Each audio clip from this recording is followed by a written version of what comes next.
मेरे नबी का खानदान एक ऐसा खानदान है कि हजरत अब्दुल्ला से लेकर के हजरत आदम अलैहिस्सलाम तक मेरे नबी के नसब में कोई भी शख्स बुत परस्त नहीं था। मेरे नबी के पूरे खानदान में कोई भी शख्स, खानदान से मुराद नसब में कोई भी शख्स बुत परस्त नहीं था। सब मुवहिद थे, खुदा परस्त थे। तो मेरे नबी का खानदान ऐसा खानदान, अब इन उलमा की मौजूदगी में जरा आज हुजूर के खानदान के चंद नाम पढ़ दूं। और अपने मुल्क में आजकल मिलादुन नबी जब जब आता है, ये पूरे साल हमारे कुछ उलमा शजरा शरीफ सुनाते हैं हुजूर का, जी, और बड़ी धूमधाम से सुनाते हैं। लेकिन मैं उतना ही शजरा सुनाऊंगा जितना नबी अपना शजरा सुनाया करते थे। बुखारी शरीफ हवाला नोट कर लो। बुखारी शरीफ किताबो मनाकिबिल अंसार, बाबो मबअसिन नबी सल्लल्लाहु अलैहि वसल्लम। आका करीम सल्लल्लाहु अलैहि वसल्लम का नाम है मोहम्मद सल्लल्लाहु अलैहि वसल्लम। उनके वालिद हैं हजरत अब्दुल्ला, और हजरत अब्दुल्ला बेटे हैं हजरत अब्दुल मुत्तलिब के। हजरत अब्दुल मुत्तलिब बेटे हैं हजरत हाशिम के। हजरत हाशिम बेटे हैं हजरत अब्द मनाफ के। हजरत अब्द मनाफ बेटे हैं हजरत कुसई के। हजरत कुसई बेटे हैं हजरत काब के। हजरत काब बेटे हैं हजरत मुर्रा के। हजरत मुर्रा के, और हजरत मुर्रा बेटे हैं हजरत काब के। हजरत काब बेटे हैं हजरत लुई के। हजरत लुई बेटे हैं हजरत गालिब के। हजरत गालिब बेटे हैं हजरत फहर के। हजरत फहर बेटे हैं हजरत मालिक के। हजरत मालिक बेटे हैं हजरत नजर के। हजरत नजर बेटे हैं हजरत किनाना के। हजरत किनाना बेटे हैं हजरत खुजैमा के। हजरत खुजैमा बेटे हैं हजरत मुदरिका के। हजरत मुदरिका बेटे हैं हजरत इलियास के। हजरत इलियास बेटे हैं हजरत मुदर के। हजरत मुदर बेटे हैं हजरत निजार के। हजरत निजार बेटे हैं हजरत माद के, और हजरत माद बेटे हैं हजरत अदनान। वाह वाह वाह वाह, जिंदाबाद। मेरे नबी, तवज्जो चाहूंगा, ए बाबू इधर सुनो। मेरे नबी जब कभी भी अपना शजरा शरीफ सुनाते थे तो बस यहीं तक सुनाते थे, और इसमें भी कोई शक नहीं कि हजरत इब्राहीम अलैहिस्सलाम के दो बेटे हैं। एक हैं हजरत इसहाक और दूसरे हैं हजरत इस्माइल। हजरत इसहाक की औलाद में बहुत सारे नबी हुए, लेकिन हजरत इस्माइल की औलाद में सिर्फ मेरे नबी तन्हा नबी हुए। सुभान अल्लाह। अरे बोलो भाई सुभान अल्लाह।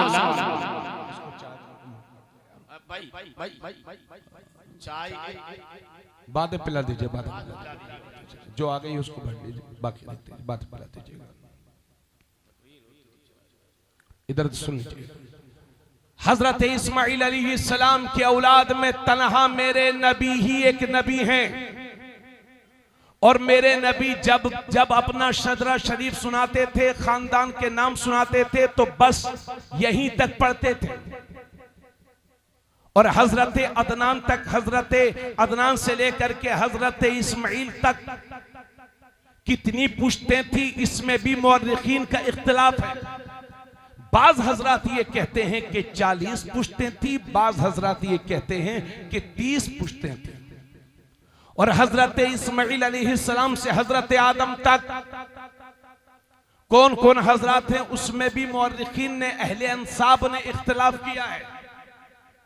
यही वजह है कि मेरे नबी हजरत अदनान तक अपना शजरा नसब बयान करते थे। तो मैं हिंदुस्तान भर के उलमा से कहूंगा, और मैं कई दिन से कह रहा हूं कि शजरा ऐसा सुनाओ जो हदीस के आला दर्जे की हदीस से साबित हो। अगर मेरे खानदान की बात हो जाए, कोई दूसरा नाम भी आ जाए तो चलेगा, मगर वो खानदान नबी का है, वो नसब नबी का है, वहां बेजा जुरत नहीं करना चाहिए। और जितना मेरे नबी सुनाते थे उतने ही सुनाने में पूरी उम्मत ही का भला। वाह वाह वाह, बोलो भाई, सही बोल रहा हूँ कि बेशक, गलत बोल रहा हूँ? लेकिन लोग पर्ची देते हैं, हजरत शरीफ सुना दीजिए, और हजरत शुरू हो जाते हैं। अरे ठीक है भाई। अच्छा, मैंने ये भी मौलाना सरार साहब देखा है, जब लोग किताब पढ़ के तकरीर करते थे तो हवालों के साथ होती थी, लेकिन जब से यूट्यूब सुनकर के तकरीरें की जा रही हैं, तब से हवालों की जरूरत ही नहीं पेश आ रही है। कोई पूछता कहां लिखा कि यूट्यूब में है। अब फिर सुनिए, अब हजरत आमीना की तरफ से सुनिए। मेरे नबी की मां का नाम है हजरत आमीना, उनके वालिद का नाम है वहब। हजरत आमीना बेटी हैं हजरत वहब की। बाज लोग पूछा करते हैं कि नबी के नाना का क्या नाम था, तो नाना का नाम याद रखें, वहब था। और हजरत वहब बेटे हैं हजरत अब्द मनाफ के, और हजरत अब्द मनाफ बेटे हैं हजरत जोहरा के, और हजरत जोहरा बेटे हैं किलाब के। किलाब पर आकर के मेरे नबी का खानदान अपने वालिद की तरफ से और अपनी माँ की तरफ से मिल जाता है। यानी मेरे नबी अपने वालिद और अपनी माँ दोनों की तरफ से एक ही खानदान से। सुभान अल्लाह, कहें सुभान अल्लाह। अब जरा गौर फरमाएं, उसी मिलाद वाले नबी का जब हम 12 रबीउल अव्वल शरीफ को मोहब्बत में, खुशी में जुलूस निकालते हैं और आलमी पैमाने पर जश्न ईद मिलादुन नबी मनाते हैं, तो लोग कहते हैं, आज भी बदअकीद अल्लाह भी कहती है कि भाई 12 रबीउल अव्वल शरीफ को हुजूर सल्लल्लाहु अलैहि वसल्लम पैदा हुए हैं, लेकिन 12 रबीउल अव्वल शरीफ ही को हुजूर का विसाल भी हुआ है, वफात भी हुई है। लिहाजा 12 रबीउल अव्वल शरीफ को खुशी न मनाई जाए, बल्कि हुजूर के विसाल का गम किया जाए। और बदअकीदा लाबी ने इस सिलसिले में इतनी होशियारी से काम किया है कि पब्लिक भी 12 वफात कहने लगी। मेरे भाइयों, ये 12 वफात नहीं है, ये 12वीं शरीफ है। 12 वफात ना कहा करो, 12वीं शरीफ कहा करो। आप तो सुन्नी है ना, 11वीं तो कहते ही हो, 12वीं कह दिया करो। अब जरा तवज्जो के साथ सुने, हुजूर सल्लल्लाहु अलैहि वसल्लम कब पैदा हुए, इसमें भी इख्तिलाफ है। बाज हजरात ने कहा कि हुजूर सल्लल्लाहु अलैहि वसल्लम 9 रबीउल अव्वल शरीफ को पैदा हुए। 6 का भी कौल मिलता है, 8 का भी कौल मिलता है, 10 का भी कौल मिलता है। लेकिन जमहूर उलमा यह फरमाते हैं कि 12 रबीउल अव्वल शरीफ को पीर के दिन सुबह के मुबारक वक्त में रात जा रही थी, दिन आ रहा था, अंधेरियां छट रही थी, उजाले आ रहे थे। उस मुबारक वक्त में मक्के की धरती पर हजरत अब्दुल्लाह के घर में 20 अप्रैल 571 ईस्वी को मेरे नबी दुनिया में तशरीफ लाए। सुभान अल्लाह, सुभान अल्लाह, कहें सुभान अल्लाह। कितनी? 20 अप्रैल 571 ईस्वी। बाज हजरात 22 अप्रैल भी कहते हैं। तो 20 अप्रैल में या 22 अप्रैल में जो मक्का शरीफ में सुबह सादिक का वक्त होता है, वो तकरीबन 4:20 के आसपास होता है। इसलिए ये आज जो वक्त 4:20 पर होगा ना सुबह का, सुबह सादिक का वक्त, ये हुजूर की मिलाद का वक्त है। आप कोशिश करें कि आपकी ये महफिल उस वक्त तक जारी रहे और आप जब तक बैठ करके दुरूद व सलाम पढ़ते रहे। मेरी खुद की ये आदत है कि मैं मुल्क के किसी भी हिस्से में मिलाद शरीफ के दिन में जाता हूं, तो चाहे किसी घर में हूं या सफर में हूं, हत्ता कि कहीं कहीं मेरी तकरीर पहले हो गई, मैं ट्रेन में बैठ गया। अल्लाह का शुक्र है मैंने मिलाद के वक्त में ट्रेन में बैठ करके भी मिलाद शरीफ पढ़ी है। बेशक कुरान की जितनी आयतें और अहादीस करीमा और बुजुर्गों की जो बातें मुझे याद होती हैं, वो मिलादुन नबी सल्लल्लाहु अलैहि वसल्लम के वक्त में मैं वो अर्ज करता हूं। और अल्लाह का शुक्र है, उसके बाद मैं दुआ करता हूं, आज तक अल्लाह का शुक्र है मेरे रिस्क में कभी कमी नहीं आई। ये मैं आपको अपना जाती तजर्बा बता रहा हूं। इसलिए आपसे गुजारिश करूंगा कि सुबह के मुबारक वक्त तक यहां बैठें और बावजू होकर के बैठेंगे और नमाज फजर बाजमात अदा करेंगे इंशाल्लाह। तो हुजूर सल्लल्लाहु अलैहि वसल्लम 12 रबीउल अव्वल शरीफ को पैदा हुए, हुजूर पीर के दिन पैदा हुए, ये बुखारी शरीफ की हदीस है। लेकिन हुजूर का विसाल कब हुआ, इस सिलसिले में भी सुन लीजिए। जमहूर मुअर्रिखीन यानी दुनिया के अक्सर उलमा का इस बात पर इत्तिफाक है कि हुजूर सल्लल्लाहु अलैहि वसल्लम 12 रबीउल अव्वल शरीफ के महीने में विसाल फरमाया हुजूर ने। और यह भी बुखारी शरीफ से साबित है कि हुजूर का विसाल भी पीर के दिन सहपहर के वक्त में हुआ था। दोपहर के बाद वाला जो वक्त होता है सहपहर, उसमें मेरे नबी का विसाल हुआ। लेकिन तारीख कौन सी थी, तो हमारे कुछ बुजुर्गों ने भी लिखा है कि मशहूर यही है कि 12 रबीउल अव्वल शरीफ को हुजूर का विसाल भी हुआ। हालांकि जमहूर उलमा इसका कौल नहीं करते, मगर हमारे बाज बुजुर्गों ने इस बात को लिखा है। तो अब यहीं से, ए बेटा इधर सुनो, यहीं से कुछ लोग नाजायज फायदा उठाते हैं और कहते हैं भाई देखो 12 रबीउल अव्वल शरीफ को हुजूर पैदा हुए और 12 ही को हुजूर का विसाल हुआ, लिहाजा उस दिन गम मनाना चाहिए, खुशी नहीं मनाना चाहिए। अब आइए 2 हदीसें पेश कर रहा हूं। पहली हदीस इब्ने माजा शरीफ की और दूसरी हदीस अबू दाऊद शरीफ की। गौर से सुनिएगा। पहली हदीस है इब्ने माजा शरीफ की, जिसके रावी हैं हजरत अबू लुबाबा बिन अब्दुल मुंजिर। वो फरमाते हैं कि नबी करीम सल्लल्लाहु अलैहि वसल्लम ने एक दिन इरशाद फरमाया कि ए लोगों, तुम्हारे दिनों में जुमे का दिन सारे दिनों का सरदार है। माशाअल्लाह, कहें सुभान अल्लाह।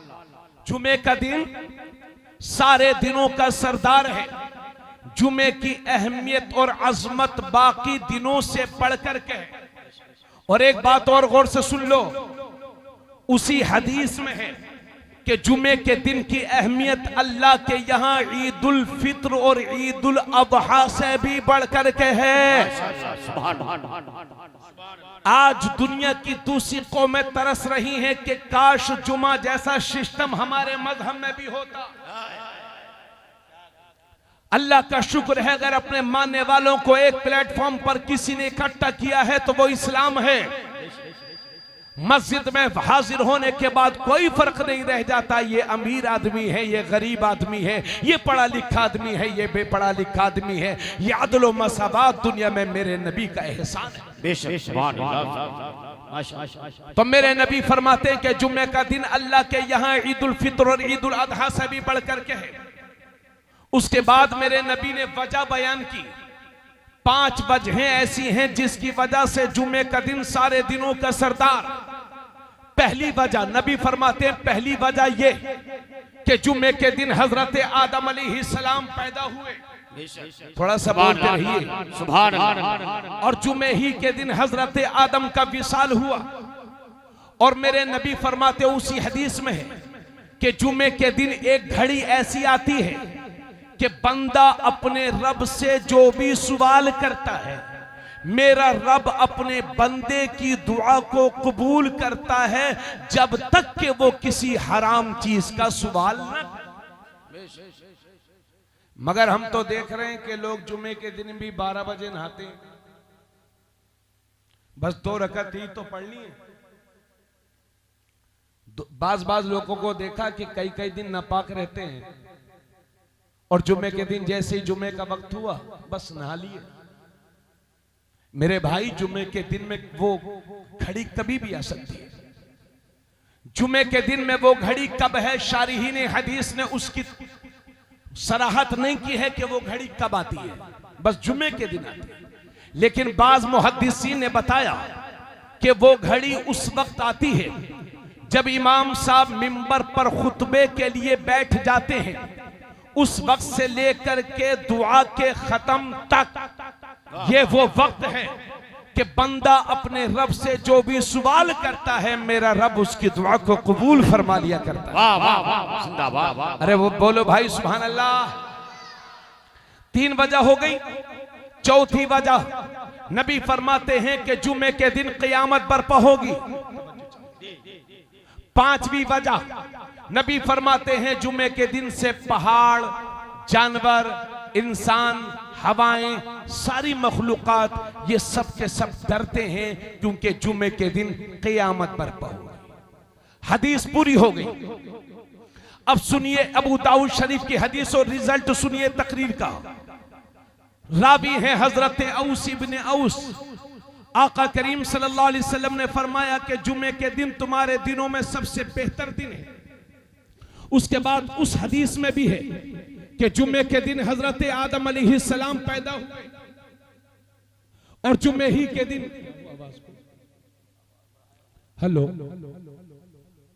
और जुमे के दिन हजरत आदम अलैहिस्सलाम का विसाल हुआ। इधर देखते रहिए। और जुमे ही के दिन हजरत आदम पैदा हुए और जुमे ही के दिन वो सूर फूंका जाएगा और जुमे ही के दिन वो सख्त आवाज बुलंद होगी जिसे सुन करके सब मर जाएंगे। जब मेरे नबी ने ये बात सुनाई तो सहाबा खौफ इलाही से लरजने लगे। तो मेरे नबी ने इरशाद फरमाया, ए मेरे सहाबा, जब जुमे का दिन आया करे तो कसरत के साथ मुझ पर दुरूद शरीफ पढ़ा करो। वाह वाह वाह वाह। जरा माइक को बेहतर कर दो। क्या हो गया भाई? अभी तो अच्छा बोल रहा था। हेलो, आवाज कुछ नींद में बटन तो नहीं दबा दिया? कुछ बीच हदीस में हेलो तो हुजूर फरमाते हैं, चलिए इधर देखिए मेरी बात जुम्मे का दिन जब आया करे तो कसरत के साथ मुझ पर दुरूद शरीफ पढ़ा करो क्योंकि तुम्हारा दुरूद मुझ पर पेश किया जाता है। तो एक सहाबी बोले, या रसूल अल्लाह, जब तक आप हमारी निगाहों के सामने हैं तो सुभान अल्लाह, लेकिन जब जमीन के नीचे तशरीफ ले जाएंगे, जब आप दफन हो जाएंगे तो क्या हमारा दुरूद जब भी आप तक पहुंचेगा, जब भी हमारा दुरूद आप पर पहुंचेगा? तो उसी दिन मेरे नबी ने इरशाद फरमाया, इन्नल्लाह हर्रमा अलल अर्दी अजसाद अंबिया, बेशक अल्लाह ने जमीन पर हराम कर दिया है कि नबियों के जिस्मों को खाए। और दूसरी हदीस में है, हुजूर फरमाते हैं, इन्नल्लाह हर्रमा अलल अर्दी अन ताकुल अजसाद अल अंबिया फनबियुल्लाहि हय्युन युरज़क़, बेशक अल्लाह ने जमीन पर हराम कर दिया है कि नबियों के जिस्मों को खाए, लिहाजा अल्लाह के नबी जिंदा हैं, उनकी कब्रों ही में उन्हें रोजी दी जा रही है। जोर से बोलो सुभान अल्लाह। जो जो नबी को जिंदा मानता है मचल के बोले लब्बैक या रसूल अल्लाह, लब्बैक या रसूल अल्लाह। तो मेरे नबी फरमाते हैं, बेशक अल्लाह ने जमीन पर हराम कर दिया है कि नबियों के जिस्मों को खाए। अब मुझे कहने दीजिए, और मुस्लिम शरीफ में यह भी है कि जुमे का दिन हफ्ते की ईद होता है। मुझे कहने दो कि जुमे के दिन हजरत आदम पैदा हुए और जुमे ही के दिन हजरत आदम का विसाल हुआ, तब भी जुमे का दिन हफ्ते की ईद बन गया। तो अगर 12 रबीउल अव्वल शरीफ को हुजूर पैदा हुए हैं और 12 ही को हुजूर का विसाल हुआ है, तब भी ईद मिलादुन नबी मनाने में हर्ज क्या है? जोर से बोलिए सुभान अल्लाह। तब भी ईद मिलादुन नबी मनाने में हर्ज क्या है? और दूसरी बात यह है कि आना पहले होता है, जाना बाद में होता है, जिंदगी पहले होती है, मौत बाद में होती है, हयात पहले होती है, वफात बाद में होती है। तो पहले हम सुन्नियों को नबी के आने की खुशियां तो मना लेने दो। वक्त मिलेगा तो गम भी मना लेंगे, मगर गम करें तो किसका? अरे वो कोई तुम्हारा डुप्लीकेट होगा जो मर गया होगा। हम सुन्नियों का नबी तो कल भी जिंदा था, आज भी जिंदा है, सुबह कयामत तक जिंदा रहेगा, क्योंकि हम किसी मुर्दे का कलमा नहीं पढ़ते, हम जिंदा नबी का कलमा पढ़ते हैं। और हमारा अकीदा यह है कि कोई भी नबी मुर्दा नहीं होता, और जो मुर्दा होता है वो नबी नहीं होता। नारे तकबीर, नारे रिसालत, सरकार की आमद, दिलदार की आमद, नारे तकबीर, नारे रिसालत। कोई भी नबी, अरे मेरे साथ मिलके बोलिए, कोई भी नबी मुर्दा नहीं होता, और जो मुर्दा होता है वो नबी नहीं होता। लिहाजा अल्लाह के नबी जिंदा है, और इसी अकीदे की तर्जुमानी बरेली के इमाम अहमद रजा खान ने की है। तू जिंदा है वल्लाह, तू जिंदा है वल्लाह, मेरे चश्मे आलम से छुप छुप। जिंदाबाद जिंदाबाद। लिहाजा जिंदा नबी का जश्न मनाया जाता है, गम नहीं। गम वो करें जिसका कोई मर गया हो। अरे बोलो भाई, आपको किस चीज का गम है, बोल दो। गम वो करे जिसका कोई मर गया हो। और माशअल्लाह, सदबार माशअल्लाह, दुनिया के सारे मजहब वाले अपने मजहबी पेशवा की इज्जत करने में कोई कमी नहीं छोड़ते, मगर बदनसीबी की वजह से कलमा को लोगों में बनाम इस्लाम में ये वहाबी लाबी तनहा ऐसी लाबी है जो मिलादुन नबी मनाने में इसको बड़ी तकलीफ होती है। अल्लाह, यहां तो आसपास होंगे नहीं, अल्लाह का शुक्र है यहाँ हमारा मादर इल्मी इल्जामियतुल इस्लामिया रौनाई है। बहुत सारे मदरसे हैं, अल्लाह का शुक्र है, ये मदरसों की देन है जो अल्हम्दुलिल्लाह गली गली है, रजा रजा है, गली गली है, नगर नगर है, नबी नबी है, नबी नबी। क्या तब जब हम 12 रबीउल अव्वल शरीफ को झंडी लगाते हैं तो ये कहते हैं दलील दीजिए, कुरान में झंडा कहां से आया, झंडी कहां से आई। तो आज है 4 सितंबर, 15 अगस्त को तिरंगा लहराने वालों, हमने भी लहराया है, उन्होंने भी लहराया, तिरंगा रैली भी निकाली, तिरंगा भी लहराया। मैं पूरी वहाबी लाबी से पूछना चाहता हूं, ये तिरंगा कुरान में कहां लिखा? और अगर इतना ही कुरान को मानने वाले हो तो लिखो गवर्नमेंट को खत कि हम तिरंगा नहीं लहराएंगे, क्योंकि कुरान में हमें कहीं मिल नहीं रहा। मगर हम जानते हैं ऐसा नहीं करेंगे, क्योंकि इनकी खटिया खड़ी बिस्तर गोल हो जाएगा। तो तिरंगा हम लहराएंगे, इंशाअल्लाह हमारी नस्लें भी लहराएंगी, हम खुद भी लहराएंगे, क्योंकि तिरंगा हमारे मुल्क की शान है, जान है, बान है, आन है। मगर जमाना सुन ले, तिरंगा इसलिए लहराते हैं कि हिंदुस्तान आजाद हुआ था, और मिलादुन नबी के झंडा इसलिए लहराते हैं कि ये सारा जहान आजाद हुआ था। नारे तकबीर, नारे रिसालत, सरकार की आमद, दिलदार की आमद, शायर इस्लाम जनाब मोहम्मद अली फैजी, नारे तकबीर, नारे रिसालत। माशाअल्लाह, इस वक्त मिलादुन नबी के हंसी मौके पर, और शागिर्द वालों, आप तो बड़े खुश नसीब हैं कि आपने आज के मुबारक शब में इतना शानदार जलसा किया, और हमारे ये उलमा हुफ़ाज़ व कुर्रा तशरीफ रखते हैं, और हमारे मुल्क के मशहूर सनखाने मुस्तफ़ा जनाब मोहतरम हजरत कारी मोहम्मद अली फैज़ी साहब, पूरा मुल्क जिनको सुनना चाहता है, अल्लाह ताला का फजल व करम है कि वो आपकी बस्ती में तशरीफ लाए, और मेरे बाद आपका जितना दिल करे उतनी नात खानी आप समाप्त करें, और इंशाअल्लाह वो पढ़ेंगे। साथ ही साथ हमारे अजीज दोस्त हजरत मौलाना फतेह मोहम्मद साहब अली भी, वो भी तशरीफ रखते हैं। अल्लाह ताला सभी हजरात की उम्रों में बरकत अता फरमाए। तो बात आगे बढ़ाई जाए, तवज्जो से सुनेंगे। तो तिरंगा इसलिए लहराया जाता है कि ये हिंदुस्तान आजाद हुआ था। 12 रबीउल अव्वल शरीफ को नबी की मिलाद का झंडा इसलिए लहराया जाता है कि ये सारा जहान आजाद हुआ था। और आइए कुरान और हदीस की रोशनी, लोग कहते हैं कि नबी ने अपना मिलाद नहीं मनाया, सबूत दो, नबी ने अपना मिलाद कहां मनाया? अरे भाई, नबी ने अपना मिलाद मनाया है, लेकिन आपने पढ़ा नहीं है। मुस्लिम शरीफ की हदीस है, रावी है हजरत अबू कतादा अंसारी। मेरे नबी हर पीर के दिन रोजा रखते थे। हदीस शरीफ के अल्फाज सुने, इन्ना रसूलुल्लाह सल्लल्लाहु अलैहि वसल्लम सुइला अन सौमिल इस्नैन। हुजूर सल्लल्लाहु अलैहि वसल्लम से पूछा गया, या रसूल अल्लाह, आप पीर के दिन का रोजा क्यों रखते हैं? तो मेरे नबी फरमाते हैं, फीही वुलिदतु व फीही उनज़िला अलैया।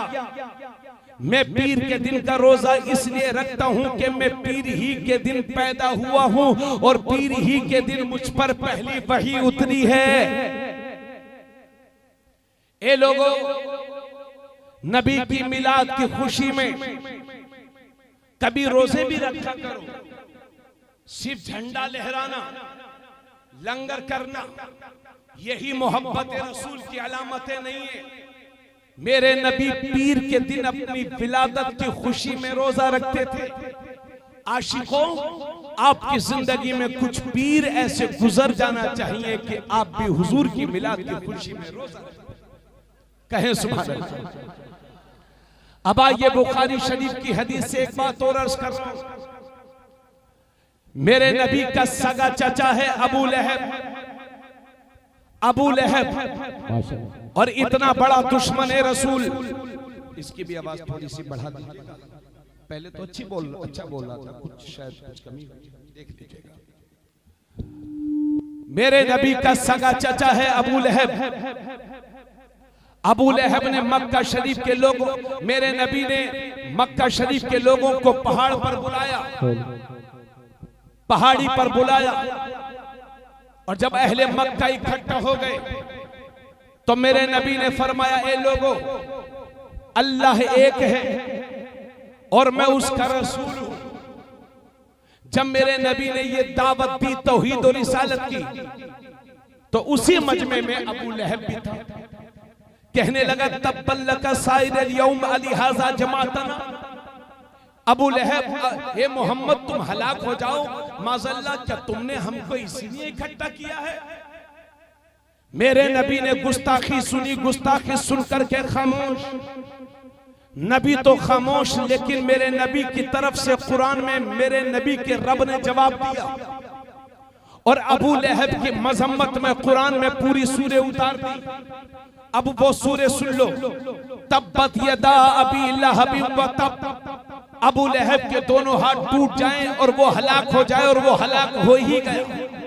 जब अबू लहब को पता चला तो बोला, मेरी औलाद बचा लेगी, मेरा माल बचा लेगा। अल्लाह ने फरमाया, मा अगना अन्हु मालुहु व मा कसब।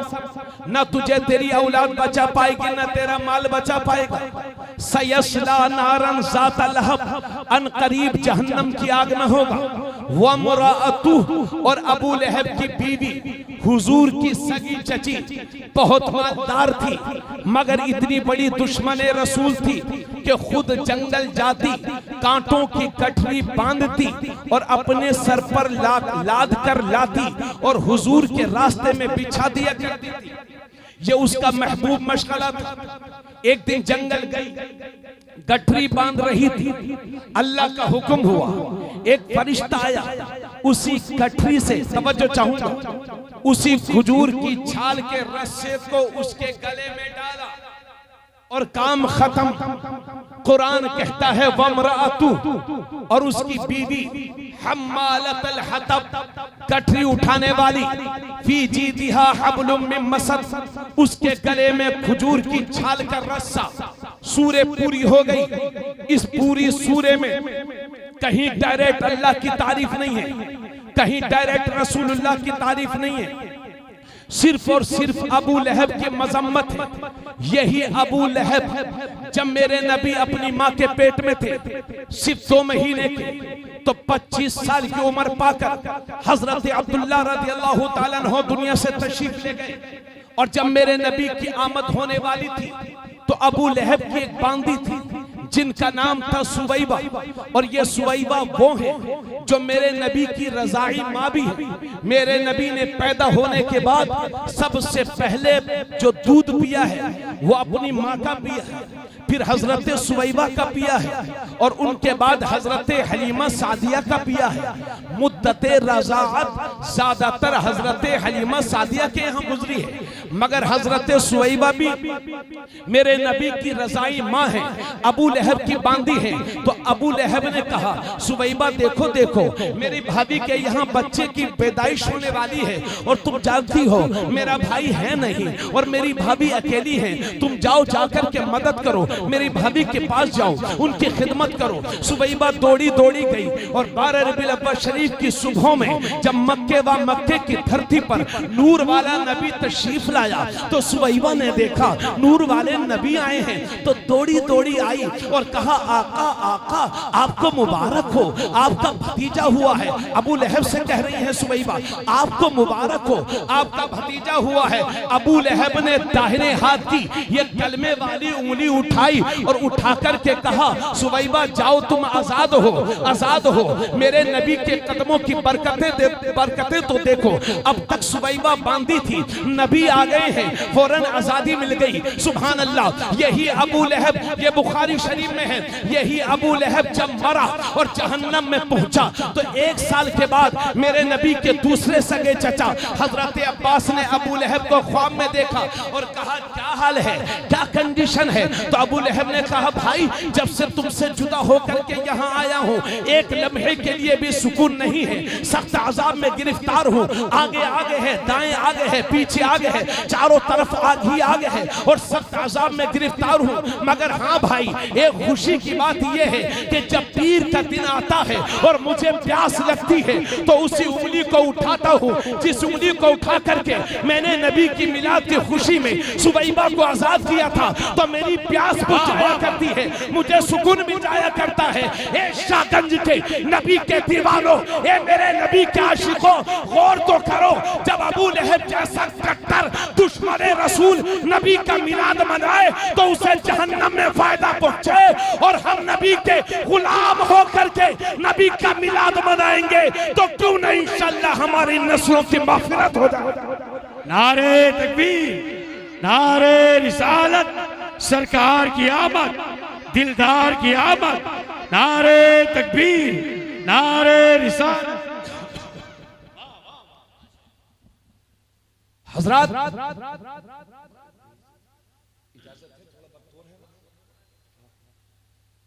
टाइम देख रहा हूं, हो गया 10 मिनट और तवज्जो चाहूंगा। इसी हिंदुस्तान की सरजमीन पर एक बुजुर्ग है जिनका नाम है हजरत शाह वलीउल्लाह मुहद्दिस देहलवी, नाम याद रखें। ये वो हस्ती है कि जिन्होंने हिंदुस्तान में इल्म हदीस को फैलाया है। शेख अब्दुल हक शेख वलीउल्लाह मुहद्दिस देहलवी की एक किताब है जिसका नाम है फयूजुल हरमैन। इधर देखें, बातें न करो, थोड़ी देर खामोशी करो, तकरीर में खामोश रह जाता है। आप कोई बात कहें तो सुभान अल्लाह माशाअल्लाह कहें। फयूजुल हरमैन में शाह वलीउल्लाह मुहद्दिस देहलवी ने ये बात लिखी है। 300-400 साल पुराने बुजुर्ग हैं शाह वलीउल्लाह मुहद्दिस देहलवी। उन्होंने अपनी किताब में लिखा है कि मेरे वालिद शाह अब्दुल रहीम हर साल नबी की मिलाद की खुशी में लंगर किया करते थे, लोगों को खाना खिलाया करते थे, और ये मेरे वालिद का मामूल था। एक साल ऐसा हुआ कि मेरे वालिद को गरीबी ने घेर लिया, तंगदस्ती आ गई। 12 रबीउल अव्वल शरीफ का मुबारक महीना की आमद होने ही वाली थी, लेकिन शाह अब्दुल रहीम के पास कुछ इंतजाम नहीं था। फिर वो 12वीं शरीफ की मुकद्दस तारीख आ गई, मगर पास में कुछ पैसे नहीं थे जो इस साल लोगों को खाना खिला सके, लंगर कर सके। 12वीं शरीफ की जब तारीख तो बेचैन थे, चूंकि हर साल लंगर किया करते थे। इसी बेचैनी के आलम में तड़पते हुए घर के अंदर गए तो देखा कुछ भुने हुए चने रखे। वही भुने हुए चने हुजूर की मिलाद की खुशी में लोगों के दरमियान तकसीम कर दिए। और तकसीम करने के बाद शाह अब्दुल रहीम जब रात को सोए, किस्मत बेदार हुई। क्या देखते हैं कि ख्वाब में मेरे घर मेरे नबी तशरीफ लाए हुए हैं और उनके सामने एक प्लेट में वही भुने हुए चने रखे और मेरे नबी मुस्कुरा मुस्कुरा के तनावुल फरमा रहे हैं और फरमा रहे हैं, अब्दुल रहीम तेरे चनों को हमने कबूल कर लिया। वाह वाह वाह। हे लोगों, नबी का मिलाद मनाओ। सुबह के मिलाद के वक्त में यहाँ हाजिर रहो या घरों को चले जाओ, जहां भी रहो मिलाद पढ़ते रहो, सलातो सलाम पढ़ते रहो, वुजू की हालत में रहो, दुरूद पढ़ते रहो और खड़े होकर अर्ज करो, सुना है आप हर आशिक के घर तशरीफ लाते हैं, मेरे घर में भी हो जाए चराग़ या रसूल। सुभान